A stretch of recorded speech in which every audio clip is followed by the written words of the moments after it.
हमारे लिए आज की तलावत यूहन्ना रसूल का पहला ख़त, उसका पहला बाब, पहली से चौथी आयत तक। ज़िंदगी के कलाम की बाबत जो शुरू से था, जिसे हमने सुना, जिसे हमने अपनी आँखों से देखा, जिस पर हमने गौर से नज़र की और जिसे हमारे हाथों ने छुआ, क्योंकि ज़िंदगी ज़ाहिर हुई और हमने उसे देखा और हम गवाही देते हैं और तुम्हें उस हमेशा की ज़िंदगी की खबर देते हैं जो बाप के पास थी और हम पर ज़ाहिर हुई। और जो कुछ हमने देखा और सुना उसकी खबर तुम्हें देते हैं, ताकि तुम भी हमारे साथ रफ़ाकत रखो।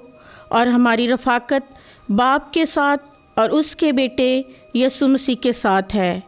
और हम ये बातें इस वास्ते लिखते हैं कि हमारी खुशी कामिल हो जाए। पाक कलाम के पढ़े और सुने जाने पर खुदावंद की ख़ास बरकत हो। खुदावंद का शुक्र हो।